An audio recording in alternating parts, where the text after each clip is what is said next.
ဥပ္ပန္နတုတ်အနှစ်ချုပ်ပရိကြီး7တုတ်ထဲမှာအလိုဘုရားဘာသာဝင်သူတော်စင်တွေကြားဘူးကြတယ်တချို့လဲရလဲရနေချတယ်နာနဲ့မိုးတောက်တဲ့အချိန်လေးမှာရွတ်ဖတ်တရဆဲပြီးတော့အာယုပြုလို့ကောင်းတဲ့တုတ်တန်တစ်ခုရှေးဆရာတော်တွေကစီစဉ်ပြီးတော့ဂါထာပုတ်ပေါင်း19ပုဒ်ဖြင့်ပုဗ္ဗန္နသုတ်ကိုဖွဲ့စည်းပြီးတော့ဖော်ပြထားဘုရားဘာသာဝင်တွေငယ်စဉ်တောင်ကြီးကလေးဘဝကစပြီးတော့ပရိတ္တလို့ခေါ်တယ်အန္တရာယ်ကိုကင်းရှင်းစေနိုင်တဲ့မြတ်စွာဘုရားဟောကြားတဲ့တရားတော်တွေကိုချက်မှတ်ကြတယ်အခါအားလျော်စွာပရိတရားတော်ကိုနာယူကြတယ်ရွတ်ဖတ်ကြတယ်တရစေကြအဲ့လိုရွတ်ဖတ်တရစေနာယူတဲ့ပရိတရားတော်တွေရဲ့အဓိပ္ပာယ်တွေကိုရှင်းရှင်းလင်းလင်းသိဖို့အမှန်တမ်းအရေးကြီးတယ်ရှင်းရှင်းလင်းလင်းသိလို့ရှိရင်ဒီပရိတရားတော်တွေထဲမှာနိဗ္ဗာန်ရောက်ကြောင်းအကျင့်တရားတွေရသော်ပြဟောဖို့ပြထားအဲ့ဒါကြောင့်မို့ပရိတရားတော်တွေဆိုတာနာယူယုံနေမကဘူးနာယူမှတ်သားပြီးတော့လေးလာပွားများကျင့်သုံးကြမယ်ဆိုလို့ရှိရင်မျက်မှောက်ဘဝမှာလည်းကောင်းကျိုးချမ်းသာတွေရနိုင်တယ်တမလွန်ဘဝမှာလည်းကောင်းကျိုးချမ်းသာတွေရနိုင်တယ်နောက်ဆုံးနိဗ္ဗာန်တိုင်အောင်မျက်မှောက်ပြုနိုင်အောင်အကျိုးရှိတဲ့တရားတွေဖြစ်သိရှိနားလည်ဖို့တော့လိုအပ်တယ်ဘုရားမြတ်စွာဟောကြားတဲ့တရားတွေဟာယုံကြည်ုံတက်တက်နဲ့မှတ်သားရမယ့်တရားမျိုးတွေမဟုတ်ဘူးသဘောပေါက်နားလည်ရမယ့်တရားတွေဖြစ်တယ်ဒါကြောင့်မို့မဂ္ဂင်၈ပါးထဲမှာဆိုရင်မြတ်စွာဘုရားကသမ္မာဒိဋ္ဌိမမှန်ကန်ကန်မြင်ခြင်းဆိုတဲ့အသိဉာဏ်ဘုရားဘာသာဝင်သူတော်စင်တွေအတွက်အရေးကြီးဆုံးအရာတစ်ခုဖြစ်တယ်နားလည်သဘောပေါက်မှပို့ပြီးတော့ကောင်းကျိုးချမ်းသာတွေရနိုင်တယ်ဒါကြောင့်မို့ဘာသာရေးကိစ္စလို့ဆောင်ရွက်တဲ့အခါမှာတခြားဘာသာတွေနဲ့မတူတဲ့ဘုရားဘာသာရဲ့ဆောင်ရွက်မှုကနားလည်မှုပေါ်မှာအခြေခံတယ်ပေါ့ဒါကြောင့်မို့အရာခတ်သိမ်းကိုနားလည်အောင်ကြိုးစားကြရတယ်အဲ့ဒီပုဗ္ဗန္နတုတ်မှာဂါထာပုဒ်ပေါင်း19ခုရှိတဲ့ထဲမှာမြတ်စွာဘုရားဟောတဲ့ဂါထာကတော့သူနခတ္တံသူမင်္ဂလာသုပ္ပဘာတံသူဥဋ္ဌိတံစတဲ့ဂါထာတွေပဲမြတ်စွာဘုရားဟောတယ်ရှေ့ပိုင်းကဂါထာတွေကတော့ရှေးကပညာရှိဆရာတော်တမန်တော်ကြီးတွေနာနဲ့မိုးတော့လင်းရောက်တဲ့ချိန်မှာရွတ်ဖတ်ပူဇော်ပြီးတော့ဘုရားကိုအာယုံပြုလို့နေခင်းနာနဲ့ခင်းကာလမှာကောင်းကျိုးချမ်းသာတွေရဖို့နေ့လည်ခင်းကာလမှာကောင်းကျိုးချမ်းသာတွေရဖို့ညနေခင်းကာလမှာကောင်းကျိုးချမ်းသာတွေရဖို့ဆိုတဲ့တဏိတာကာလဖြတ်တန်းချိန်မှာအကောင်းနဲ့ပဲဖြတ်တန်းဖို့ရအတွက်လမ်းညွှန်မှုပြုထားတဲ့သဘောပဲဒါကြောင့်မို့လူဆိုတာ24နာရီဟာနေ့စဉ်နဲ့အမျှဖြတ်တန်းပြီးတော့နေကြခုဘုန်းကြီးတို့တွေညအခါရောက်တဲ့အခါ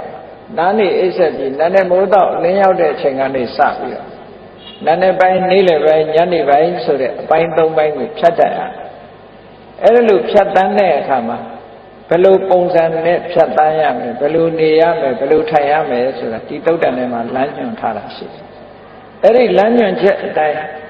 လိုက်နာကျင့်သုံးနိုင်မယ်ဆိုလို့ရှိရင်မြတ်ဘဝမှာလည်းကောင်းကျိုးချမ်းသာတွေရနိုင်တယ်တမလွန်ဘဝမှာလည်းကောင်းကျိုးချမ်းသာတွေရနိုင်နောက်ဆုံးမှနိဗ္ဗာန်တိုင်အောင်ရောက်ရှိနိုင်တယ်အဲ့ဒါလို့ဒီစနစ်ကောင်းတွေကိုညွှန်ပြထားတာလူတွေဟာသိဖို့အမှန်တမ်းမှအရေးကြီးတယ်လို့ပြောတာနော်ဘဝဆိုတာသိသည်ဖြစ်စေမသိသည်ဖြစ်စေဘဝတစ်ခုကိုဖြတ်တန်းပြီးတော့အချိန်ကုန်ကြရမှာတော့တူတူပဲသို့တော့ဖြတ်တန်းပြီးအချိန်ကုန်တာချင်းတူပေမဲ့လို့အကျိုးရှိတဲ့လူအကျိုးမရှိတဲ့လူဆိုတာနှစ်မျိုးဖြစ်တယ်ကောင်းကျိုးချမ်းသာတွေကိုရအောင်ယူနိုင်တဲ့ပုဂ္ဂိုလ်ဟာတကယ်လူလိမ္မာပညာရှိလို့ခေါ်တယ်ကိုယ်ဘဝခရီးမှာကောင်းကျိုးချမ်းသာတွေကိုရအောင်မယူနိုင်ဘူးဆိုလို့ရှိရင်ဘဝတစ်ခုဆုံးရှုံးနေတာဟောဒါကြောင့်မို့ဒီလိုတရားဓမ္မနဲ့ပတ်သက်ပြီးတော့ကောင်းကျိုးချမ်းသာတွေရယူနိုင်အောင်ယူတတ်အောင်လို့ဆိုပြီးတော့တရားဓမ္မနာယူကြရတယ်စာပေတွေသင်ယူကြရတယ် ဘယ်အရာကအရေးကြီးတယ်ဘယ်အရာကအရေးမကြီးဘူးဘယ်ဟာကတန်ဖိုးရှိတယ်ဘယ်ဟာကတန်ဖိုးမရှိဘူးလို့လောကလူတွေဟာပစ္စည်းဥစ္စာနဲ့ပတ်သက်ပြီးတော့ခွဲခြားဝေဖန်တတ်ကြပေမဲ့လို့ကိုယ်ရင်ထဲနှလုံးထဲမှာဖြစ်စေရမယ်တရားနဲ့ပတ်သက်ပြီးတော့ခွဲခြားမှုခွဲခြားသိတဲ့ပုဂ္ဂိုလ်အလွန်နည်းတယ်ပေါ့ဒါကြောင့်မို့လို့မှန်မှန်ကန်ကန်သိရှိနားလည်ဖို့မြတ်စွာဘုရားဟောကြားတဲ့တရားတွေကိုကြားနာကြရတယ်မှတ်သားကြရတယ်ဘောဓုတဆိုတာသိဝကြကဲပုဗ္ဗန္နတုတ်မှာအလုံးဘုရားဘာသာဝင်တွေသိတဲ့အတိုင်းပုဗ္ဗန္နဆိုတာနာနဲ့ခင်းလို့အဓိပ္ပာယ်ရတယ်နာနဲ့ခင်းမှာကောင်းသောနာနဲ့ခင်းဖြစ်ဖို့အတွက်အရေးကြီးတယ်ပေါ့လူတိုင်းမှာကောင်းသောနာနဲ့ခင်းဖြစ်သလားလို့ဆိုမဖြစ်ဘူးအိယာကနိုးထလာတဲ့အချိန်ကစပြီးတော့နှုတ်ခမ်းကြီးစူးလို့မျက်နှာကြီးအောက်သိုးသိုးနဲ့နေတဲ့ပုဂ္ဂိုလ်ဘယ်လိုလုပ်ကောင်းသောနာနဲ့ခင်းဖြစ်မဖြစ်ဘူးတောကတွေရင်ထဲမှာပူလောင်မှုတွေနဲ့စိုးရိမ်မှုတွေနဲ့နာနဲ့ခင်းတစ်ခုဖြတ်တမ်းမဲ့ဆိုရင်ဘယ်လိုလုပ်ကောင်းသောနာနဲ့ခင်းဖြစ်အဲ့တော့ကောင်းသောနာနဲ့ခင်းဖြစ်ဖို့အတွက်စိတ်ချမ်းသာကိုယ်ချမ်းသာနဲ့ကိုယ်ရင်နဲ့နှလုံးထဲမှာအပြစ်ကင်းတဲ့သဘာဝတရားတွေဖြစ်အောင်လုပ်နိုင်မှကောင်းသောနာနဲ့ခင်းဆိုတာဖြစ်တယ်ဟောလူတွေဆိုတာမနဲ့မိုးလင်းလာလို့ရှိရင်နံပါတ်1မလုပ်မယ်ဆိုတာတွေးကြတယ်အာယုန်တစ်ခုပေါ်မှာတွေးကြတယ်စိတ်အလုံးလုံးတွေးပြီးရင်မလုပ်လဲပြောကြပြောပြီးရင်မလုပ်လဲကိုယ်ထိလက်ရောက်လောက်ကန်ကြဟောပထမစိတ်ကူးတယ်ဒုတိယနှုတ်ကထုတ်ပြောတယ်တတိယကအလုံးလုံးတယ်ပြောလို့တာကကာယကံဝစီကံမနောကံဆိုတဲ့အထက်မှာမနောကံဆိုတာစတင်ပြီးတော့ဖြစ်လာမနောကံဖြစ်ပြီးရင်ဝစီကံဖြစ်တယ်ဝစီကံဖြစ်ပြီးမနောကာယကံဖြစ်တယ်လို့ကာယကံဝစီကံမနောကံလို့ဆိုတဲ့ဒီကံသုံးပါးနဲ့လှုပ်ရှားဆောင်ရွက်မှုတွေအတွက်ကိုယ့်အတွက်ကောင်းကျိုးချမ်းသာကိုရစေနိုင်တဲ့အလုပ်တွေဖြစ်ပါမှကောင်းသောနာနဲ့ခင်ဖြစ်မယ်အဲ့ဒါလို့မဟုတ်ပဲနဲ့နာနဲ့ခင်ဖြတ်သားတဲ့အခါမှာမကောင်းတဲ့စိတ်တွေမကောင်းတဲ့အတွေးတွေမကောင်းတဲ့အပြောတွေမကောင်းတဲ့အလုပ်တွေနဲ့ဖြတ်တန်းသွားပြီဆိုရင်ဒီနာနဲ့ခင်ဟာအယုတ်ဆိုးအကြီးတန်းပြီးကိုယ့်အတွက်အကျိုးမဲ့ဖြစ်စေနိုင်တဲ့နာနဲ့ခင်ကြီးဖြစ်သွားတာပေါ့အဲ့ဒါလိုပဲနေ့လည်ခင်းတို့ညနေခင်းတို့ဆိုတာလဲကောင်းသောနေ့လည်ခင်းကောင်းသောညနေခင်းဖြစ်ဖို့လိုအပ်တယ်ပေါ့နိုင်ငံသားတွေနောက်တိုင်းကလူတွေကနော်ဗမာတွေကတော့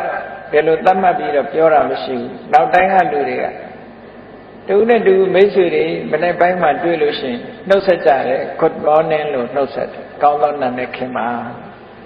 တကယ်ကောင်းသောနာနဲ့ခင်းဖြစ်ဖို့ရအတွက်ဤစနစ်ကိုတော့မြတ်စွာဘုရားကဟောထားဘယ်လိုမှကောင်းသောနာနဲ့ခင်းဖြစ်တယ်အဲ့ဒီမှာတကယ်ကိုကောင်းတဲ့နာနဲ့ခင်းဖြစ်ဖို့အတွက်အခုဒီပုဗ္ဗန္နတုတ်ထဲမှာလာတဲ့ကျင့်စဉ်တွေကိုကျင့်ဖို့စတင်ကြတဲ့ကနာနဲ့မိုးတော့အလင်းရောက်လို့အိယာကနိုးထလာတဲ့အချိန်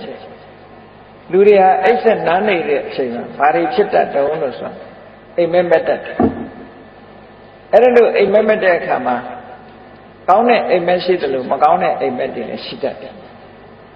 အဲ့ဒါလို့အိမ်မက်နဲ့ပတ်သက်ပြီးတော့အကောင်းအဆိုးဆိုတာဘာကိုပြောတာတော့လို့ဆိုအိမ်မက်ထဲမှာကြောက်เสียလန့်เสียကိုမဖြစ်ချင်တဲ့အရာတွေဖြစ်ရတယ်လို့အိမ်မက်ထဲမှာမဲ့လို့ရှိရင်ဒါမကောင်းတဲ့အိမ်မက်တွေဒီလိုသတ်မှတ်ကြတာကောင်းတဲ့အိမ်မက်ဆိုတာကောင်းတဲ့အာယုန်တွေကိုမြင်ပြီးတော့မဲ့တဲ့အိမ်မက်မျိုးကောင်းတဲ့အိမ်မက်တချို့အိမ်မက်ဆိုတဲ့နေရာမှာတချို့အိမ်မက်တွေကအကျိုးသက်ရောက်မှုဖြစ်ပေါ်စေတယ်တချို့အိမ်မက်တွေကအကျိုးသက်ရောက်မှုကိုမဖြစ်စေဘူးအိမ်မက်တိုင်းဟာကောင်းကျိုးဆိုးကျိုးဖန်တီးတာမဟုတ်ဘူးကောင်းကျိုးဆိုးကျိုးဖန်တီးနိုင်တဲ့အိမ်မက်ဆိုတာရှိတယ်ပေါ့ပုဗ္ဗနမိတ်အနေနဲ့မက်ထာမျိုးတွေအဲ့ဒီလိုပုဗ္ဗနမိတ်အနေနဲ့မက်ထာမျိုးကြရင်ကောင်းကျိုးဆိုးကျိုးတွေလာတတ်တယ်အဲ့လိုလာတဲ့အခါမှာလူတွေဟာမလုပ်ကြတော့ပေရဆရာစီသွားပြီးရရခြေတာတို့ဘာလို့လုပ်တယ်အဲ့ဒီလိုလုပ်မဲ့အစားမြတ်စွာဘုရားကဒီပုဗ္ဗန္နတုတ်မှာနီလန်းပေးထားတာလေးကိုမှတ်သားထားဖို့လိုအပ်တယ်ကိုယ်ရင်တဲ့နှလုံးထဲကကောင်းပြီဆိုလို့ရှိရင်ရှင်တဲ့နှလုံးထဲကတန့်စင်ပြီးတော့ကောင်းတဲ့အတွေးတွေရှိလာပြီကောင်းတဲ့စိတ်ဓာတ်တွေကိန်းဝလာပြီဆိုလို့ရှိရင်အဲ့ဒီကောင်းတဲ့အတွေးတွေကောင်းတဲ့ကုသိုလ်စိတ်ဓာတ်တွေက မကောင်းမှုတွေကိုဖယ်ရှားနိုင်ပါတယ်ဖယ်ရှားနိုင်တဲ့စွမ်းအားရှိတယ်ဆိုတာယုံကြည်ရမယ်အဲ့ဒါကြောင့်မို့လို့လူတွေမှာကြုံတွေ့တတ်တာတွေရှိတယ်တခါတလေကျတော့အတိတ်နမိတ်မကောင်းမှုလို့ဒီလိုပြောလေးရှိကြတယ်ပေါ့နော်တခါတလေကျတော့မင်္ဂလာမရှိဘူးလို့မင်္ဂလာမရှိတာတွေ့ရတယ်လို့လောကလည်းမင်္ဂလာလို့သတ်မှတ်တာတွေက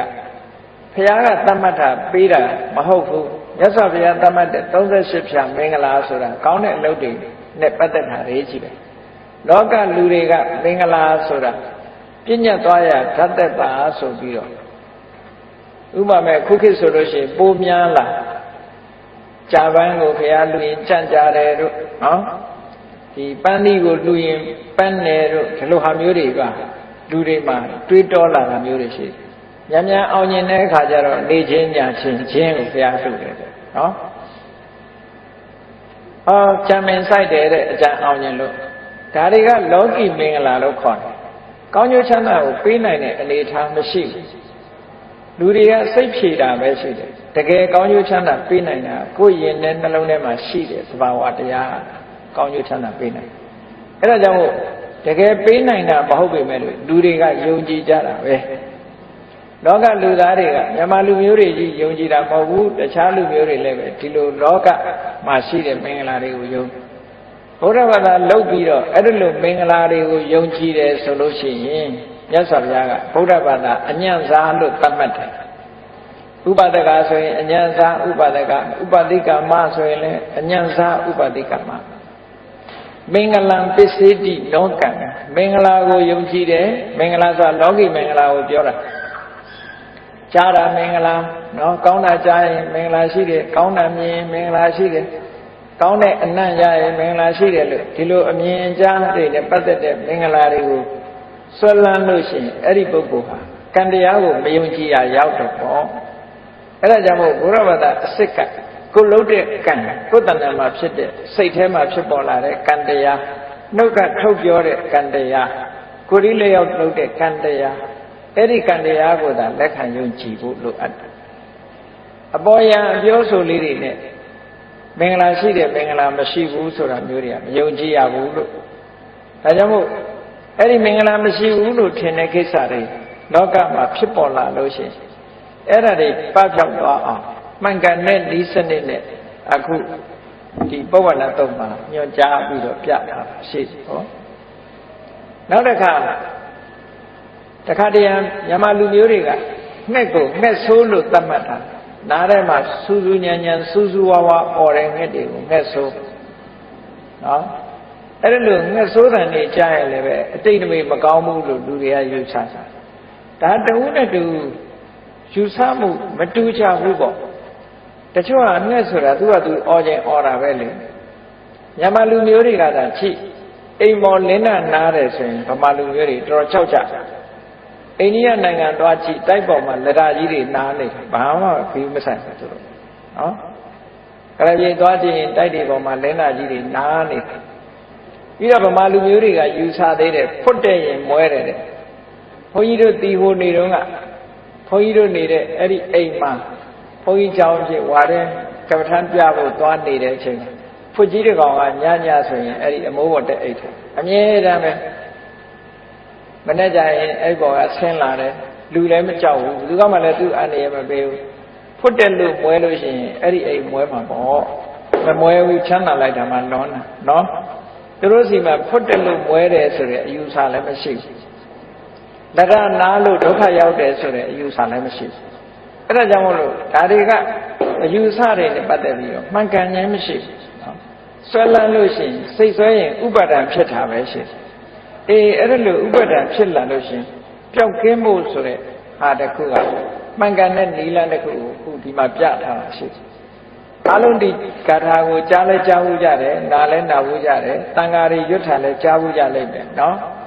အဲ့ဒီအဓိပ္ပာယ်ကိုမှတ်သားကြဖို့ဟောနည်းနည်းမိုးတော့အလင်းရောက်လာလို့ကိုယ်စိတ်ထဲမှာအိမ်မက်မကောင်းတာမက်ပြီးဆိုလို့ရှိရင်မလုပ်လဲဘုရားကိုရှိခိုးလို့ဘုရားကိုအာယုပြုပြီးတဲ့အခါယန္တုန်ိမိတ်တံအဝမင်္ဂလင်းစယောစာမနာဘောတကုဏတတ္တော ပါပက္ခဟောဒုတုပိနံအကန္တံဗုဒ္ဓ ानु ဘာဝေနဝိနတမင်တုတရားကိုအာယုံပြုပြီးတဲ့အခါဓမ္မာ ानु ဘာဝေနဝိနတမင်တုတန်ခါကုံကိုအာယုံပြုပြီးတန်ခါ ानु ဘာဝေနဝိနတမင်တုဆိုတဲ့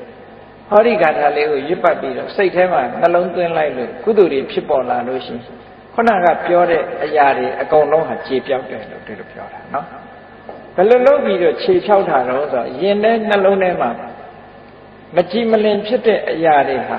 ဖရာတရားတန်ခါကိုအာယုံပြုလိုက်တာနဲ့ကုသိုလ်တွေရသွားပြီးယင်တဲ့နှလုံးထဲမှာကြည်လင်ရွှင်ပြသွားတယ်အဲ့ဒီသဘောနဲ့နော်ပျောက်တာကိုဆိုလို့ဒါကြောင့်မို့လို့ဒုံနိမိတ်တာဆိုတာမကောင်းတဲ့နမိတ်တွေအဝမင်္ဂလာမရှိတဲ့အရာတွေ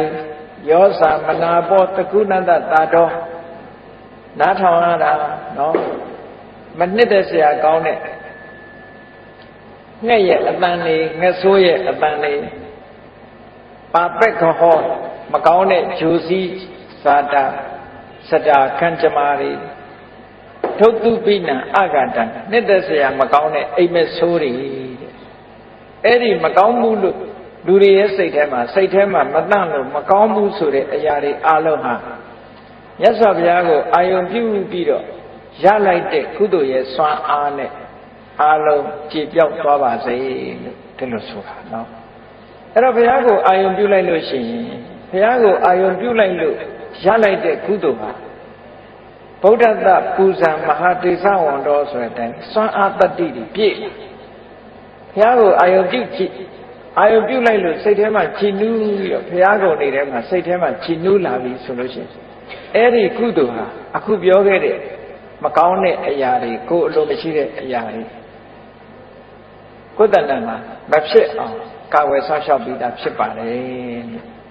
မှန်ကန်တဲ့နိလန်းနဲ့ပြောတာနော်ဒီတိုင်းလုပ်လို့ရှိရင်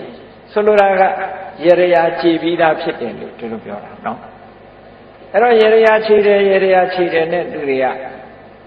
ညာတော့အဖြစ်ဘုရားဘာသာတွေဗေဒင်ဆရာဟာရရာခြေခိုင်းလေဖယားနဲ့ပတ်သက်တာတွေပြောရရာခြေတယ်ဆိုတဲ့လုပ်ငန်းကဗမာလူမျိုးတွေသာလုပ်တာမဟုတ်ဘူးတခြားနိုင်ငံတွေမှာလည်းပဲရှိတယ်ကိုယုံကြည်အောင်လုပ်ကြဥပမာမဲ့ဆိုပါစို့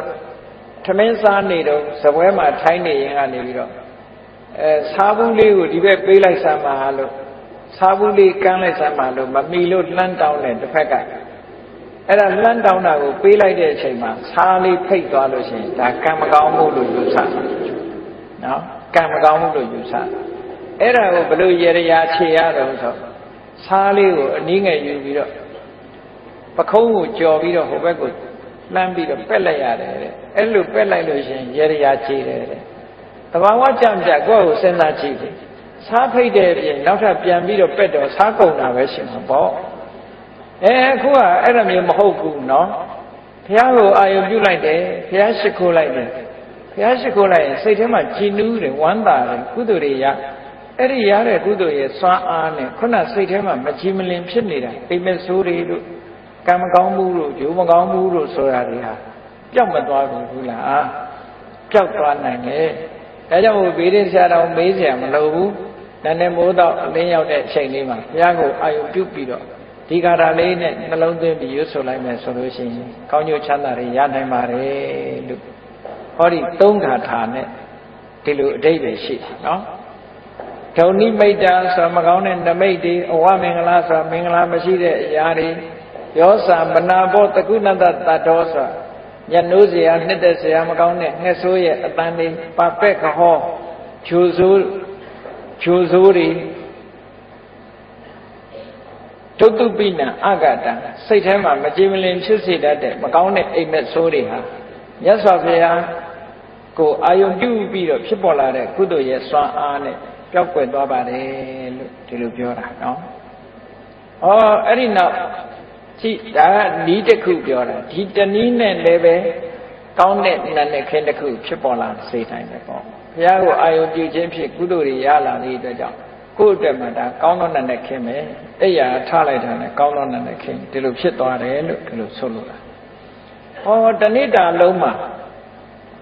တနေ့တာလုံးမှာအလုပ်တွေလုပ်ရမယ်အိမ်ပြင်ထွက်ရမယ်လုပ်ငန်းကိုင်တာတွေတွားရမယ်လုပ်ရမယ်သွားတဲ့အခါကျတော့ Aniye sura chowdate. Accident ne pyoja. Mamyole mene pitago accident no kora. Ero aniye sura ri chowdato. Di aniye ri machonya ya. Palopo lo adale sura. Mangane ni de ku ne. Aniye ri ko machomu ya. Hari dudiya. Tandiya myauk, srotha myauk khatha le ya ba pyo rong so. Tabbi Buddha Palapada Pisika Ninsa Yambalan Arahanda Ninsa Desena Rekhan Bandami Tabato Rekha Sura a song shop a car where the crew low light. It doesn't look Yodare He Dwalusin Tamudi Yudwares Tamuri is a Piashakura Piago Ayo Beauty the Shakura Dale Piago Ayo Beauty like the thing Kusi Kuduri Pita Eri Kudu Aka Sancho de Sulura Kudu Ya on Lobu Luade Piago Ayo Beauty Luade Akuchi Digarale Rebecca Block on Lonso Rekam Banda Meet Tabato A yak Katina Navy or good a car web shell Sancho of Lopare Panet Sancho of Lotanonso Tabi Buddha Palabata Payari Sura, Swan Emadama Chide, Kayabala, Yanabala Sura, Swan Chide, Payamanaya, Swan Adi, Madan Chide, Eri Payari, Swan Agu, Dongu Bido, Hala, Anie Kimbu, Sansham Mu, Kawe Mu, Simamare, look to the Pure. Solura, Yasavia, Kongo, Chichu Laitawe, Tabi Buddha, Balabata, Payasini, Aloha. Kayabala Yanabala Sura, Swan Ari, Yashi Tara Chibare, Eri Piari, Swan Ari, Chino Akawa Lobare. Tale, Emidama, Mangane, listen in the load of Chitton, no? Pisika Nensa, Yambalan, Piari Mangavu, Pisika Vura, Semyadile, Swan Ari, she. Eri Swan Ari, Kawa Loba. Aranda Nensa, Dizina, Yana Buguri, Shane Wari, she. Eri Shane Warigo, don't chabido. Hola, good, a car web Sissivare. Dilubiora. Ero Payago, Chimwambido, Payaye, Swan Ari, Yeneya unloaded, Dayaye, Swan Ari, the Pisica Buddha, Swan Ari, Yeneya unloaded, Yana Bugu Yeti, Swan Ari. I am you would look at it, no? Nogama Puentore Payari, and Yaji. Eri Puentore Payari, say there, I am you like. You be the Eri Payari, Aloha, Swan Archimaro Muja. The car Pisica Buddha, Puentoja, Nera Mobu, Eri Pisica Buddha, Swan Ale, Madame Chimar. Nogama, Yanda Boguri, Surashide, Yanda Boguri Male, Swan Madame Chide. Eri Shemyadi, Swan Aha, Chenobe, South Shop Shapati. That everything count it, David, Payadi Atanga, go at the Tia Bido. South Shop loaded, David, you shut it all. Eron Nanakema, agent, a lolo, Kidwa, lolo de account. Tilo, Garway, South Shop Lane, and look Babu, Boba not told him, I'll let it to him Bido. Shida Taja. Tagat Namali Gata. Not a car. Namaga, Namachok, Namakon. Ericada Domuga, Yaranato Ma Pavida. This answer. Logama, this aha, Swandago, Madame Ted. Duriga, this answer, Madame Neja. The Gagoago, this are so viral. Kulujine, Yadaku, downloading. This are a swan aha, she did. May you not low cheaper, no? The Haranedo Yajima Yama, oh, Pablo. This is a gasora, Mangamule to it. Mamanganga Lesuame, 6 Ari, Alo, don't chabi or local loade. Erima, this are so near. This are soda, Manao Piora. Copago let this are soloyare, Copago so in a marshi and shilime. Tajamu, Yaranato man, but this are so move. Yaranato can you beat Nanakema, this are so night on low. Ikara lady to my ted friend. Tamane Mudo Eya Tala Lucian, lower me look lady. No? Hello, Gavi. The cool Loga, Kindari Logi solution. I could do this on this so. သစ္စာဆိုတာကိုယ့်အတွက်တည်းမဟုတ်ဘူးကိုယ့်ရဲ့ပတ်ဝန်းကျင်အတွက်ပါအကုန်ပါရှိလေယံကိစီဝိတံဣဒဝါဟုရံဝါတကေတုဝါယံရတနံပဏိတံနာနောတမံအဋ္ဌိတထာဂတေနဣရံပိဗုဒ္ဓေရတနံပဏိတံဣတေနသစ္စေနသောတိဟောတုဣဒံပိဓမ္မေရတနံပဏိတံဣတေနသစ္စေနသောတိဟောတုဣဒံပိတံဃေရတနံပဏိတံဣတေနသစ္စေနသောတိဟောတုဘုရားတရားတန်ခါနဲ့ပတ်သက်ပြီးရသစ္စာဆိုပုံလေးကိုကြည့်ဗမာလိုအဓိပ္ပာယ်ကလည်းရှင်းရှင်းပဲယံကိစီဝိတံဣဒဝါဟုရံဝါတက္ခေတုဝါယံရတနံပဏိတံဒီလိုဆိုလို့အဲ့တော့ယံကိစီဝိတံလောကမှာနှစ်သက်เสียကောင်းလာတဲ့ပစ္စည်းဥစ္စာတွေဒီလူပြေမှာရှိတဲ့ဟာရောတခြားလောကမှာရှိတဲ့အရာတွေရောနော်နတ်ပြည်တွေမှာရှိတဲ့အရာတွေရောလောကမှာယရနာတွေဟာကဘာမှာရှိတယ်ယံကိစီဆိုရှိသမျှယရနာတွေအားလုံးအနှစ်သာရယရနာတွေအားလုံးနာနောတမံအဋ္ဌိတထာဂတိနာမြတ်စွာဘုရားဆိုတဲ့ယရနာနဲ့တူတဲ့ယရနာလောကမှာမရှိပါဘူးလူတွေပိုင်ဆိုင်ကြတဲ့စိတ်ပဲဖြစ်ဖြစ်ရွှေပဲဖြစ်ဖြစ်ငွေပဲဖြစ်ဖြစ်နော်ကြောက်တံပရမများတွေပဲဖြစ်ဖြစ်အဲ့ဒီယရနာတွေမြောင်များစွာရှိတယ်ကဘာမှာရှိတဲ့ဒီယရနာတွေရဲ့တန်ဖိုးဟာ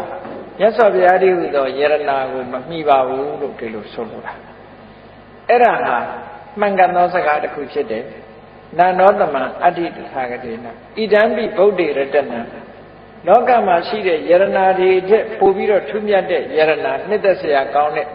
သီလသမာဓိပညာဆိုတဲ့ဒီထူးခြားတဲ့တန်ဖိုးရှိလာတဲ့တရားတွေမြတ်စွာဘုရားတဏ္ဍာမှာရှိတယ်တရားမှာရှိတယ်သံဃာမှာရှိတယ်အဲ့ဒီမှန်သောစကားကိုဆိုရသောကြောင့်တတ္တဝါတွေချမ်းသာကြပါစေလို့ဟောဒါသစ္စာဆိုပြီးတော့မေတ္တာပွားတဲ့နည်းပဲအဲ့တော့နည်းနည်းမိုးတော့အလေးရောက်တဲ့အခါကျတော့ကိုယ့်အတွက်တမကဘူးအများတတ္တဝါတွေအတွက်ပါသစ္စာဆိုပြီးတော့မေတ္တာပွားတာအလွန်ကောင်းတဲ့အလုပ်တစ်ခုပဲပေါ့နော်အဲ့တော့အလွန်ကောင်းတဲ့တစ်ခုကမှန်မှန်ကန်ကန်လုပ်သွားမယ်ဆိုလို့ရှိရင်ကောင်းကျိုးချမ်းသာတွေရမှာဒါနည်းနည်းပိုင်းမှာဒီလိုလုပ်ဖို့အတွက်ရှေးဆရာတော်ကြီးတွေက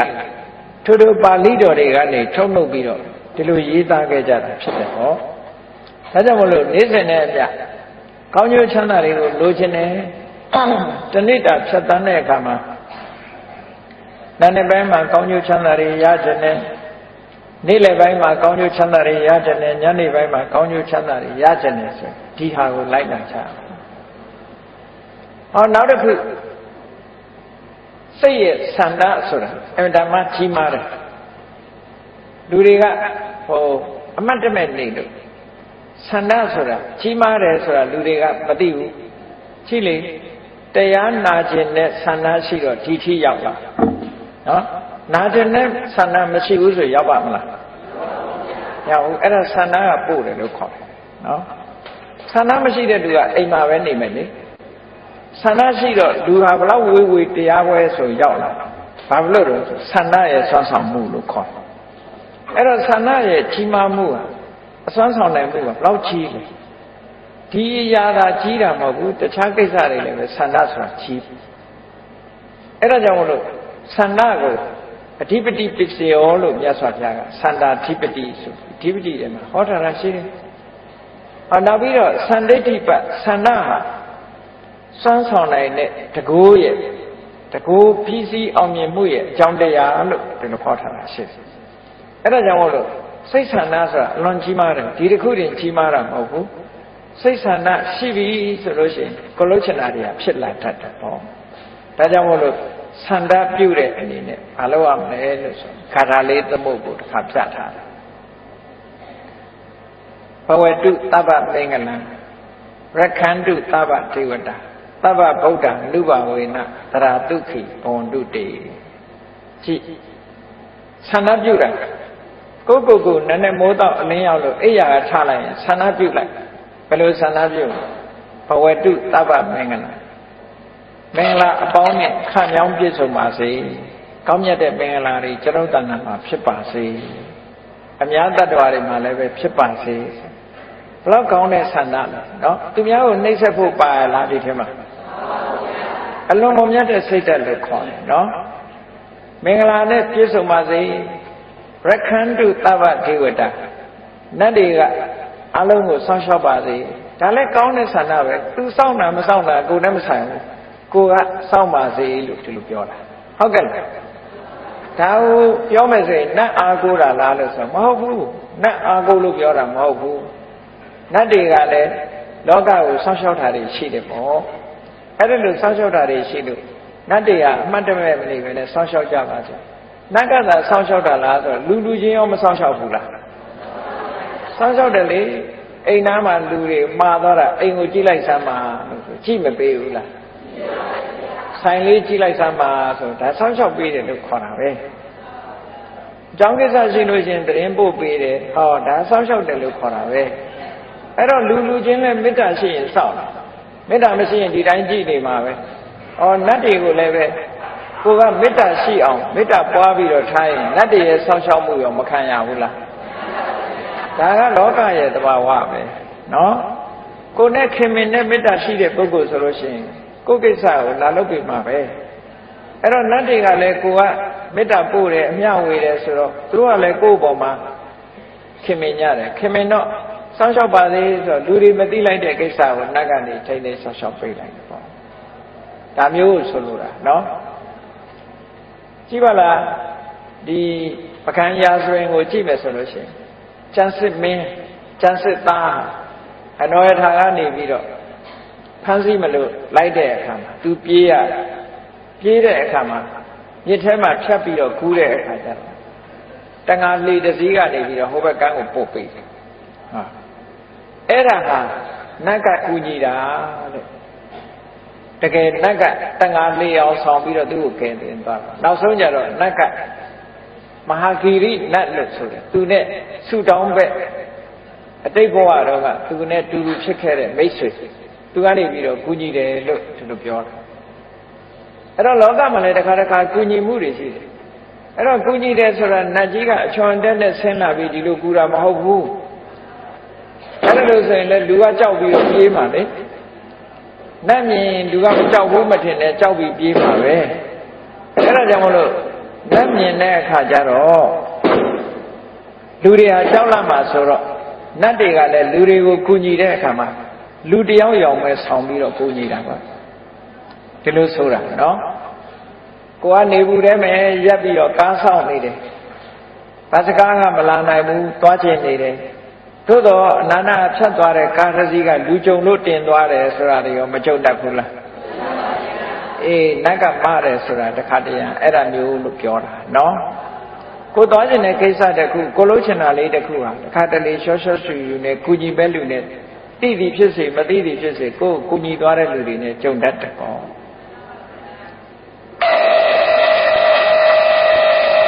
အဲ့လိုဆိုလိုတာနော်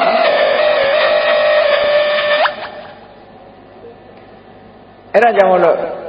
ရက္ခန္တုသဗ္ဗဒေဝတာနတ်တွေကစောင့်ရှောက်ပါစေကူညီပါစေသဗ္ဗဗုဒ္ဓလူဘဝေနသရတုခိဖွန်တုတေဘုရားကိုအာယုံပြုပြီးတော့ရလိုက်တဲ့ကုသိုလ်တွေဟာချမ်းသာဒုက္ခကိုပေးနိုင်တယ်ကုသိုလ်အမှချမ်းသာဒုက္ခကိုပေးနိုင်တယ်ဒါကြောင့်မို့ဘုရားကိုအာယုံပြုတယ်ဘုရားကိုအာယုံပြုလို့ဖြစ်ပေါ်လာတဲ့ကုသိုလ်စိတ်တွေကိုယ်ရင်နဲ့နှလုံးထဲမှာဖြစ်လာတယ်အဲ့ဒီကုသိုလ်တရားတွေကလူတွေရဲ့သဏ္ဍာန်မှာချမ်းသာဒုက္ခကိုဖြစ်ပေါ်စေတယ်ဒါက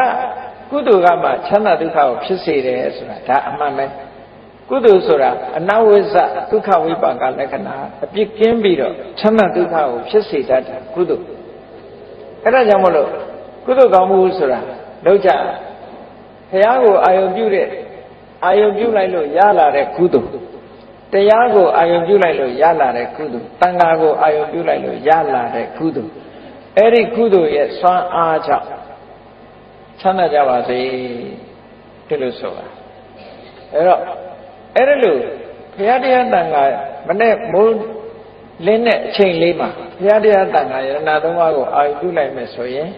မင်္ဂလာတွေလည်းဖြစ်လာမယ်နတ်တွေကလည်းကိုယ်ဆောက်ရှောက်လာမယ်ချမ်းသာဒုက္ခဆိုတာလည်းရလာနိုင်တယ်လို့အကြောင်းတရားတွေကိုပြောပြမလို့ရင်တော့မရဘူးပေါ့နော်ကိုယ်တဏ္ဍာမှာကောင်းကျိုးချမ်းသာကိုလိုချင်ရင်ကောင်းကျိုးချမ်းသာရခြင်းရဲ့အကြောင်းကိုလုပ်ရဒါကတော့သဘာဝပဲလေ ဒါကတော့မလုံးလို့ကတော့ဘာမှမရဘူးဆိုတာသိချတာပေါ့အဲ့တော့လုံးထား6ရနိုင်တဲ့အလုပ်မျိုးကိုလုပ်ချတာဟောနောက်တစ်ခုကျတော့ဘာလို့ဆိုရင်ဘုရားကုံကိုအာရုံပြုတဲ့သဘောမဟာကရုဏိကောနာထောဟိတယသဗ္ဗပါဏိနာပုရိတဝပါရမီတဗ္ဗပတ်တောတံဘောဓိမုဒ္ဓမဘုရားကိုအာရုံပြုလိုက်တယ်ဘုရားတတ္တဝါတွေဒုက္ခရောက်နေတာကိုအမှန်တမ်းသနာတယ်ဒုက္ခရောက်နေတယ်ဆိုတာရှိနော်ဒုက္ခရောက်တယ်ဆိုတာလူတွေကထင်တယ်လူတိုင်းဒုက္ခမရောက်ဘူးလို့ထင်တယ်ဟုတ်တယ်မရောက်တဲ့ဒုက္ခမရောက်ဘူးသို့တော့လူတိုင်းရောက်နေတဲ့ဒုက္ခကိုသိရလားလူတိုင်းဒုက္ခဘာရောက်နေတယ်ဆိုရင်တနေ့ပြီးတနေ့အိုးလာတဲ့စရာဒုက္ခနာတဲ့ဗျာတိဒုက္ခသိတဲ့မရဏဒုက္ခလူတိုင်းမရောက်ဘူးလားအဲ့ဒါကတဘဝလားဘဝပေါင်းမြောက်များစွာလားအဲ့ဒီဒုက္ခကဘာလူမျိုးဖြစ်ဖြစ်ဘာဘာသာဝင်ဖြစ်ဖြစ်နော်လူရလာတာနဲ့တပြိုင်နက်အိုခြင်းဆင်းရဲနာခြင်းဆင်းရဲသိခြင်းဆင်းရဲလွတ်တဲ့လူရှိရမယ်အဲ့တော့လူတွေဟာအလုံးဒုက္ခရောက်နေကြတာအဲ့ဒါသနာစရာအကောင်းဆုံးပဲပေါ့ဒီပြင်ဒုက္ခဆိုတာရောက်ချင်မှရောက်တယ်လေစာဝနေမပြေလဲတာလူတိုင်းမဟုတ်ဘူးစီးပွားရေးမပြေလဲတာလည်းလူတိုင်းမဟုတ်ဘူးလူတိုင်းဖြစ်နေတဲ့ဒုက္ခကအိုခြင်းဆင်းရဲနာခြင်းဆင်းရဲသိခြင်းဆင်းရဲပဲအဲ့ဒါကနေရှောင်လွဲလို့မရဘူးအဲ့ဒါတွေကိုမြင်ပြီးတော့မြတ်စွာဘုရားကဒီအိုခြင်းဆင်းရဲနာခြင်းဆင်းရဲသိခြင်းဆင်းရဲတွေကလွတ်တဲ့နိလန်းကိုရရှိဖို့ဆိုပြီးတော့အမတမကရုဏာကြီးမားတဲ့မြတ်စွာဘုရားဟာပါရမီတွေကိုဖြည့်ကျင့်ပြီးတော့ထိုအိုခြင်းဆင်းရဲနာခြင်းဆင်းရဲသိခြင်းဆင်းရဲကလွတ်မြောက်ကြောင်းဖြစ်တဲ့တရားသူတရားမြတ်ကိုသိအောင်ကြိုးစားခဲ့လို့ဘုရားဖြစ်သူရောက်သွားတယ်အဲ့ဒါဟာမှန်ကန်သောစကားတစ်ခုပဲလုံးဝလွဲမှားခြင်းမရှိဘူးအဲ့ဒီမှန်ကန်သောစကားကိုဆိုရခြင်းကြောင့်အာလုံးတ attva တွေချမ်းသာကြပါစေလို့ဒါလည်းသစ္စာဆိုပြီးတော့မေတ္တာပို့တဲ့သဘောပဲနော်ဟောနောက်တစ်ခုကဘာပြောတော့ဆိုလောကလူတွေကဘယ်ကိစ္စဖြစ်ဖြစ်အောင်မြင်ကြတယ်အောင်မြင်တယ်ဆိုတာအောင်မြင်ပြီဆိုလို့ရှိရင်အောင်တဲ့ပုဂ္ဂိုလ်ရဲ့ခုံကိုအာရုံပြုတာဟာဒါမှန်ကန်တယ်သဘာဝကျပတ်စံလိုချင်ရင်ပတ်စံရှိတဲ့ပုဂ္ဂိုလ်စီသွားရမှာလားပတ်စံမရှိတဲ့ပုဂ္ဂိုလ်စီသွားရမှာလားပတ်စံရှိတဲ့ပုဂ္ဂိုလ်စီသွားမှပတ်စံရနိုင်မှာပေါ့နော်ပညာလိုချင်ရင်ပညာရှိတဲ့ပုဂ္ဂိုလ်စီသွားရဒါသဘာဝပဲပေါ့အဲ့တော့အောင်မြင်ခြင်းရင်အောင်ပွဲရတဲ့ပုဂ္ဂိုလ်စီပဲသွားတဲ့ပေါ့အဲ့ဒါကြောင့်မလို့ဒီကာထာလေးဆိုထားပုံကိုကြည့်ဟောဆယံတော်ဘောဓိယာမူလေတัจจနံနန္တိဝတ္တနောတัจจနံနန္တိဝတ္တနောဆိုတာတာဂိဝင်မင်းသားတွေထဲမှာအလွန်နှစ်သက်မှုကိုတာဂိဝင်မင်းတွေရဲ့တာဂိဝင်လူမျိုးတွေရဲ့နှစ်သက်မှုကိုတိုးပွားစေတတ်တယ်နော်ရသော်ဘုရားသခင်ကိုရောမြတ်ဆယံတော်ဘောဓိယာမူလေဘောဓိပင်ရင်းမှာမနတ်ရဲ့ရံကိုအောင်ခဲ့တယ်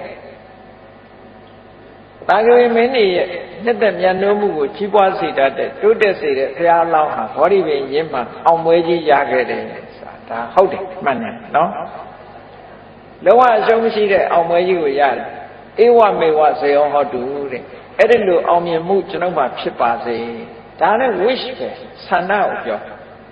ဆန္ဒရှိရင်တကယ်ဆန္ဒကြီးလို့ရှိရင်ဖြစ်လာတာပဲပေါ့နော်အေးအဲ့ဒါမျိုးကိုယ်တဏ္ဍာမှာဖြစ်ပါစေဧဝမေဝဇေယောဟောတုဇေယတုဇေယမင်္ဂလေအောင်မြင်မှုရအောင်မင်္ဂလာတွေမှာအောင်မြင်မှုကိုကျွန်တော်ရချင်ပါတယ်ရပါရစေပါလို့ဆိုတဲ့ဆန္ဒပြုတဲ့ကာထာအဲ့တော့မနေ့အိယာကထားပြီးတော့ဒီနေ့လုပ်ငန်းကိုင်တာတွေလှုပ်ရှားရှိတယ်သွားစရာတွေရှိတယ်လာစရာတွေရှိတယ်ဘဝမှာအောင်မြင်မှုကိုရချင်တယ်ဒါကြောင့်မို့အောင်ပွဲရတဲ့မြတ်စွာဘုရားရဲ့ခုံကိုခိတ္တခဏလေးအာယုံပြုပြီးတော့ကျွန်ုပ်လည်းပဲအောင်မရစေပါလို့ဆိုဒါအကြောင်းနဲ့အကျိုးမစီလျော်ဘူးလားစီလျော်တယ်ဘုရားကကိုမှားတာမဟုတ်ဘူးဒါကကိုယ့်ရဲ့ရင်ထဲနှလုံးထဲမှာဒီဆန္ဒတွေကြီးပွားလာအောင်လုပ်တာပဲဖြစ်တယ်နော်အဲ့ဒါလို့မှန်မှန်ကန်ကန်သိဖို့လိုအပ်တာပေါ့ဟောနောက်ကြတော့ရှိအဲ့ဒါနဲ့ဆက်ပြီးတော့ပြောပုံကအပရာဇိတပန္လင်္ကေတိတေပုထုဝိပုဂ္ဂလေအဘိတေကေ တဗ္ဗဗုဒ္ဓနာဧကတတောပမောဒတိဘုရားအဆုစုဟာအပရာဇိတပလင်တဲ့ဘောဓိပင်အောက်ကအမတန်ထူးမြတ်တဲ့မြေလွှာမှာအပရာဇိတပလင်တဲ့မှာနေပြီးတဲ့အခါကျတော့ဘုရားရှင်အားလုံးနေရဲ့ဂုဏ်တူဝိသေသတွေရရှိတော်မူခဲ့ကြတယ်ရရှိသည့်အတွက်ကြောင့်လောကမှာအမြတ်ဆုံးဖြစ်လို့ဝမ်းသာကြည်နူးမှုကြုံရတယ်ကျွန်ုပ်လည်းပဲအဲ့ဒါလို့အကောင်းဆုံးအညွန့်ဆုံးအမြတ်ဆုံးကိုရပြီးဝမ်းသာကြည်နူးရစေဒီလိုဆိုလိုတာနော်အဲ့ဒါကြောင့်မလို့ဒီဘုရားကိုအာရုံပြုပြီးတော့ဝမ်းမြောက်ဖွယ်ဖြစ်တဲ့ရင်နဲ့နှလုံးထဲမှာကြည်နူးဖွယ်ရာတွေကိုဒီလိုအာရုံပြုတာဟာဒါကရှေ့ပိုင်းကထည့်သွင်းပြီးတော့နောက်ပိုင်းမှာဆင်ញင်စဉ်းစားဖို့ပြောတာအဲ့တော့ကောင်းသောနာနဲ့ခင်းဖြစ်ဖို့ကောင်းသောနက္ခတ်နဲ့ကြုံဖို့ဆိုတာဟာနက္ခတ်ဆိုတာကောင်းကင်ကနက္ခတ်တွေကိုကြည့်ပြီးဗေဒင်ဆရာတွေကတော့တွက်ကြလိုက်တယ်ပေါ့နော်ဒီကနေ့နက္ခတ်ကောင်းတယ်သို့မဟုတ်ရက်ကောင်းတယ်ရက်မကောင်းမှုနဲ့ပြောကြတယ်လေဒီနေ့ကပြဿနာကြီးဒီနေ့ကရက်ရစားနဲ့ဆိုပြီးတော့ရက်ကောင်းတယ်မကောင်းဘူးရွေးချတယ်မဟုတ်လားခဏအထိဗုဒ္ဓဘာသာတွေရွေးတော့ပဲရက်ရွေးတာတော့နော်အစွဲလန်းဘလောက်ကြီးတယ်ဆိုတာကြည့်မြတ်စွာဘုရားကဟောထားတာရက်ရွေးခိုင်းတာမဟုတ်ဘူးရက်မရွေးခိုင်းဘူးမြတ်စွာဘုရားကဘာဟောလဲလို့ဆိုရင်သူနက္ခတ္တံသူမင်္ဂလံသုပ္ပဘာတံသူဟုတ်ထိတံသူခနောသူမို့တော်စာသူဣဋ္ဌံဗြဟ္မစာရိတုဘယ်နေ့ပဲဖြစ်ဖြစ်ရရတာပဲဖြစ်ဖြစ်ပြတ္တရာပဲဖြစ်ဖြစ်ဘယ်နေ့ပဲဖြစ်ဖြစ်ဘယ်နက္ခတ်နဲ့ပဲရှင်းနော်ကောင်းတဲ့အလုပ်တွေလုပ်လို့ရှိရင်ကောင်းတဲ့နက္ခတ်လို့မှတ်ပါဒါပြောတာနော်မကောင်းတာလုပ်ရင်မကောင်းတဲ့နက္ခတ်မနဲ့အိယာထားပြီးဒေါသထွက်နေပဲဆိုရင်အဲ့ဒါနက္ခတ်ဆိုးနေပြီလို့သာမှတ်ပြပါနော်မနဲ့အိယာထားပြီးတော့မေတ္တာပို့ပြီးတော့ဘုရားကိုအာရုံပြုစိတ်ကြည်နူးနေရင်ဒါကောင်းသောနက္ခတ်ပဲကောင်းသောနက္ခတ်ဖြစ်တယ်ဒီလိုဆိုလို့တာကောင်းကင်ကနက္ခတ်ဆိုတာကိုယ်နဲ့မဆိုင်ဘူးတဲ့950ဇာတ်ထဲမှာလည်းအတိလင်းဆိုထားတာရှိတယ်နက္ခတ္တံပฏิမာနန္တံအထောပါလံဥပိ္ပစကာတချို့ကဒီနေ့နက္ခမကောင်းသေးဘူးဒီလနက္ခမကောင်းသေးဘူးနက္ခမကောင်းလို့ဘာမှမလုံးနဲ့အောင်ဒီတိုင်းနေမလုံးနဲ့အောင်ဆိုင်ရင်နဲ့ဒီပြင်လူတယောက်ကဥပြီးတော့ရသွားတယ်ကိုမလုံးလိုက်ရဒီလိုဟာမျိုးတွေချုပ်တတ်တယ်ပေါ့နော်ကိုကနက္ခမကောင်းသေးလို့ဆိုမလုံးတယ်ကျန်တဲ့လူကနေပြီးတော့လှုပ်သွားဟောကိုမရလိုက်ဘူးအဲ့တော့ဘုရားလောင်းတွေကဗာပြောတယ်နက္ခတံပฏิမာနန္တံအထောပါလံဥပိ္ပစကာနက္ခကောင်းတဲ့အချိန်ကိုမျှော်လင့်နေတဲ့လူမိုက်ကိုတဲ့အကျိုးတရားတွေကိုလက်လွတ်ဆုံးရှုံးသွားစေတယ်အထောအထတနက္ခတံကောင်းကျိုးချမ်းသာကိုလိုချင်တဲ့ဟာအရာဖို့ရအရေးကြီးဆုံးပဲတဲ့အဲ့ဒါဟာကောင်းတဲ့နက္ခတ်ပဲကိုလိုချင်တာရတာကောင်းတဲ့နက္ခတ်ပဲကိဉ္ကရိတန္တိတာရကကောင်းကင်ဘောကခြေတွေကကိုယ်ဘာတတ်နိုင်မှလဲဒီလိုဆိုထားတာနော်အဲ့ဒါကြောင့်မလို့ပုဗ္ဗန္နတုတ်မှာမြတ်စွာဘုရားဟောထားတဲ့အတိလင်းနတ်နဲ့ခင်းပါတဲ့အပြစ်ကင်းတဲ့အတွေးတွေတွေးမယ်အပြစ်ကင်းတဲ့အပြောတွေပြောမယ်အပြစ်ကင်းတဲ့အလုပ်တွေကိုလုပ်မယ်ဆိုလိုတာကနတ်နဲ့ခင်းမှာကာယတုစရိုက်ဝစီတုစရိုက်မနောတုစရိုက်ဆိုတဲ့အကျင့်တရားတွေကျင့်ကြံကြုတ်ကိုအားထုတ်မယ်ဆိုရင်အဲ့ဒီနတ်နဲ့ခင်းဟာကောင်းသောနတ်နဲ့ခင်းမှာနေ့လက်ခင်းမှာကောင်းတာပြောတယ်ကောင်းတာတွေးတယ်ကောင်းတာပြောတယ်ကောင်းတာလုပ်တယ်ဆိုလို့ရှိရင်လေကောင်းတဲ့နေ့လက်ခင်းဖြစ်ပါတယ်ညနေခင်းမှာလည်းပဲအပြစ်ကင်းတဲ့အတွေးတွေတွေးတယ်အပြစ်ကင်းတဲ့စကားတွေပြောတယ်အပြစ်ကင်းတဲ့အလုပ်တွေလုပ်လို့ရှိရင်ကောင်းသောညနေခင်းဖြစ်ပါတယ်ဒီလိုဆိုလိုတာနော်အဲ့ဒါကြောင့်မလို့ကောင်းတာလုပ်တဲ့ပုဂ္ဂိုလ်ဖို့ဟာဘယ်တော့ဖြစ်ဖြစ်နက္ခတ်ကအကောင်းမယ်တဲ့အဆိုးမရှိဘူးသို့တော့လူတွေကအကောင်းအဆိုးဆိုတာနက္ခတ်ကိုပဲသွားရှာတယ်ကိုယ့်ရင်ထဲကဟာကိုတော့မေ့နေတယ်စဉ်းစားကြည့်ကိုယ့်တဏ္ဍာမှာဖြစ်နေတဲ့လောဘတွေဒေါသတွေမာမနတွေအိတ်တာတွေကိုတော့အကောင်းထင်နေကြတာနော်အဆိုးကအဲ့ဒါအပင်ငရဲချတာသူတို့ကချတာနော်ဘယ်သူကမှကိုယ်လံဆွဲမခေါ်ဘူးဆွဲခေါ်သွားတာကကိုယ်ရင်ထဲဖြစ်တဲ့လောဘဒေါသတွေဆွဲခေါ်သွားတာလေ ကဲကြည့်လောကမှာလူဆိုးဖြစ်တယ်ဒီရာဇဝမှုကိုကျူးလွန်တယ်ဆိုတဲ့သူတွေဟာဘယ်သူကသူ့ကိုကျူးလွန်ခိုင်းတာလဲသူ့စိတ်ကပဲကျူးလွန်တာမဟုတ်လားသူ့တဏ္ဍာမှာဖြစ်တဲ့အကုသိုလ်တရားတွေကဒီအလုပ်တွေကိုလှုပ်စေခံရတော့ဘယ်သူခံရလဲသူပဲခံရတာပဲလေအဲ့ဒါကြောင့်မို့လို့ကိုယ်ရင်ထဲမှာဖြစ်တဲ့အရာတွေဟာကိုယ်စိတ်ထဲမှာဖြစ်တဲ့မကောင်းတဲ့သဘောထားတွေအမှန်တမ်းကြောက်စရာကောင်းတယ်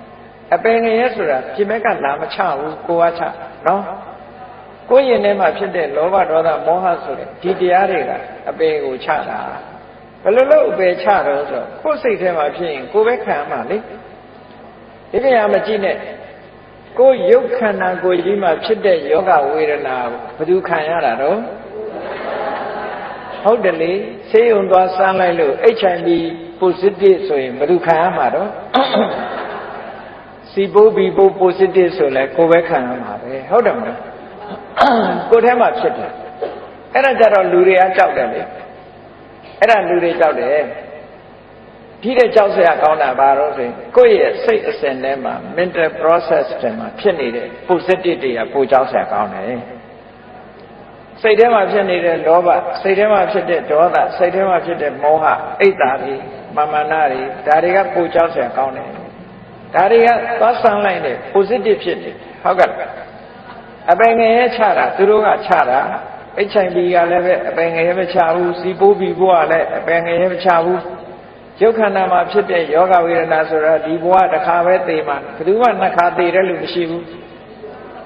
ယောဂမရှိတဲ့လူရောမသိဘူးလားသိတာပေါ့သူကတော့အရင်သိချင်းသိသွားတာတစ်ခါတည်းယောဂရှိတဲ့လူကတမြင်းမြင်းနဲ့မသိတဲ့လူကရှိသေးတယ်နော်ယောဂရှိလဲတူတူပဲမရှိလဲတူတူပဲသိမှဟာတူတူပဲသိတာရှိပဲတဘဝမှာတစ်ခါပဲသိချတာနော်အဲ့တော့တကယ်ကြောက်စရာကောင်းတာကရုပ်ခန္ဓာမှာဆွဲကပ်တဲ့ယောဂမဟုတ်ဘူးစိတ်မှာဆွဲတဲ့ယောဂကြောက်စရာကောင်းတာအဲ့တော့ကိုယ်တဏ္ဍာမှာလောဘတွေဒေါသတွေမောဟတွေဒါတွေကိုနည်းအောင်ဂရုစိုက်တာဆွလို့တယ်နော်အဲ့ဒါလို့ဆွလို့တာအဲ့ဒါလို့လောဘဒေါသမောဟတွေနည်းအောင်ကြိုးစားတဲ့အချိန်ဟာသူ့နဲ့ခတ်တန်ကောင်းသောနဲ့ခတ်ပဲတဲ့ကိုယ်သူ့မင်္ဂလာရှိဆုံးအချိန်ပဲတဲ့အဲ့ဒီအချိန်နော်စိတ်ဆိုးနေတဲ့အချိန်ဟာမင်္ဂလာမရှိဆုံးအချိန်ပဲလို့ဒီလိုမှတ်တာစိတ်မဆိုးဘူးမေတ္တာဘာဝနာပွားနေတယ်တယောက်နဲ့တယောက်သိမြင်များရှိနေတယ်မိတ်ဆွေပဲပြတ်ဘူးဆိုရင်ကောင်းမင်္ဂလာရှိတဲ့အချိန်တစ်ခုပဲလို့ဒီလိုမှတ်ဥပ္ပခါတံဘုရားတရားသံဃာကိုအာယုပြုပြီးတော့နိုးလာလို့ရှိရင်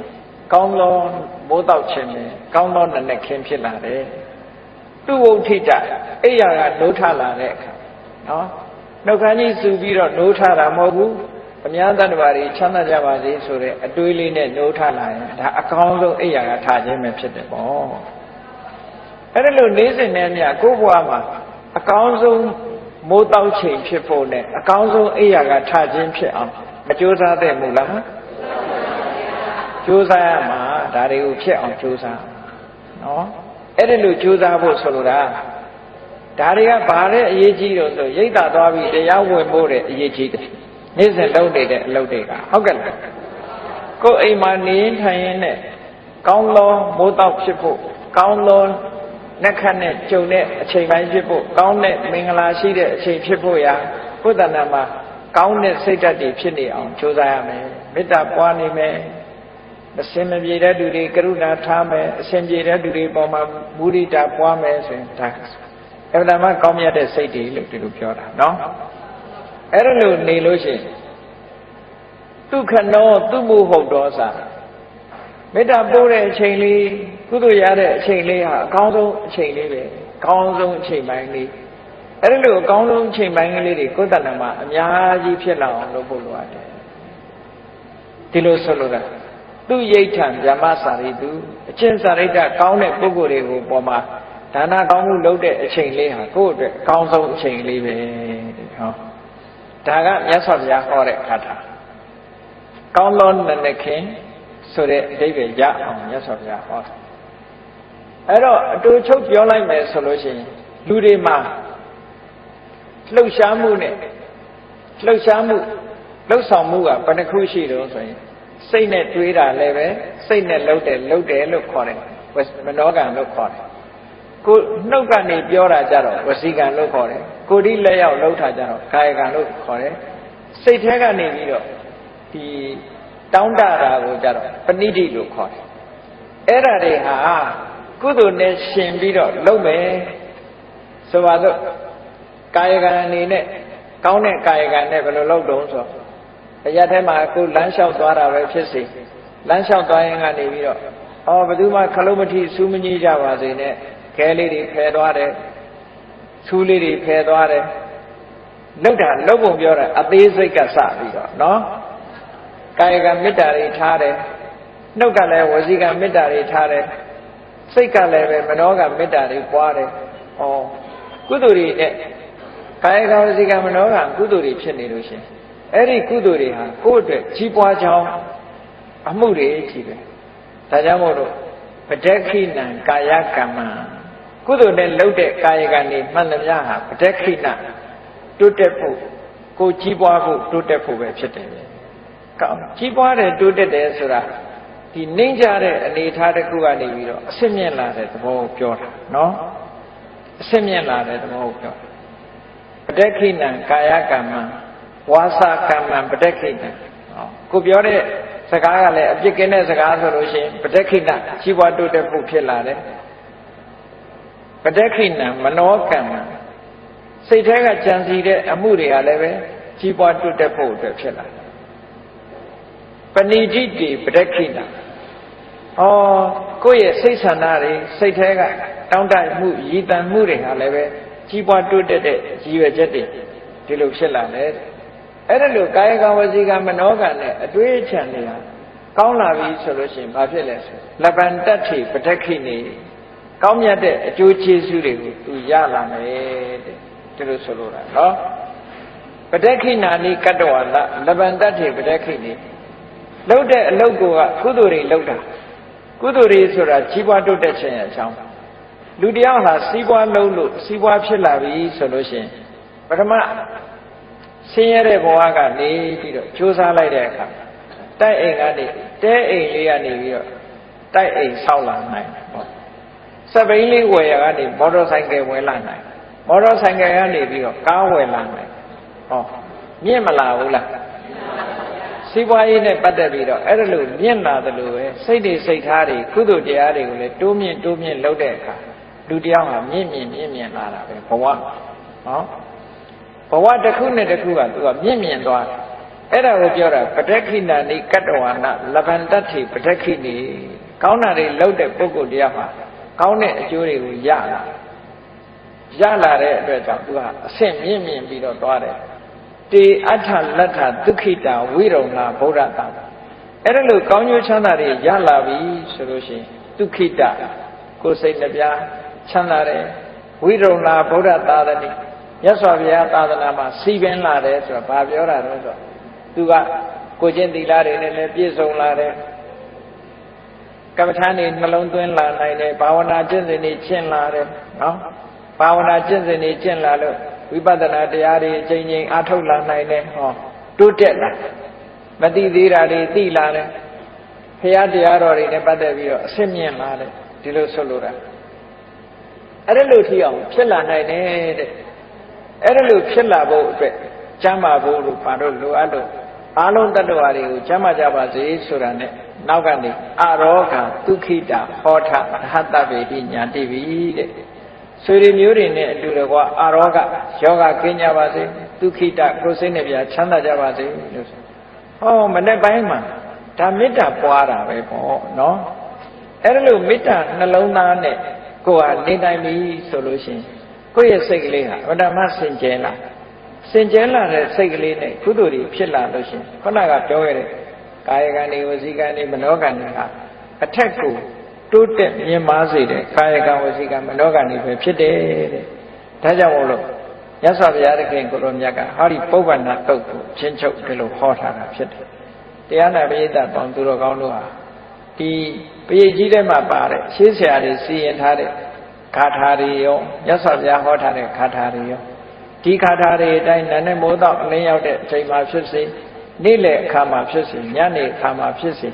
ဒီလမ်းစဉ်အတိုင်းจิตကြုတ်ကုတ်အားထုတ်သွားကြမယ်ဆိုလို့ရှိရင်ကောင်းသောနာနဲ့ခင်း ကောင်းသောနေ့လည်းခင်ကောင်းသောညနေခင်းဆိုတဲ့အချိန်ပိုင်းနေနဲ့ကြုံတွေ့ပြီးတော့ကောင်းသောဘဝကြီးတစ်ခုလုံးကိုဖြတ်တန်းပြီးတော့ကောင်းတဲ့ဘဝကနေပြီးတော့နောက်ဆုံးမှာတဏှာဝကလွတ်တဲ့နိဗ္ဗာန်ဆိုတဲ့ချမ်းသာဒုက္ခကိုမျက်မှောက်ပြုနိုင်ကြမှာဖြစ်တယ်လို့ကိုယ်စီသဘောကျပြီးတော့ပုဗ္ဗနာတုတ်လာကျင့်စဉ်အတိုင်းမိမိဘဝတိုးတက်လာအောင်ကျင့်ကြံကြိုးကုပ်အားထုတ်တော်မူနိုင်ကြပါစေကုန်သတည်း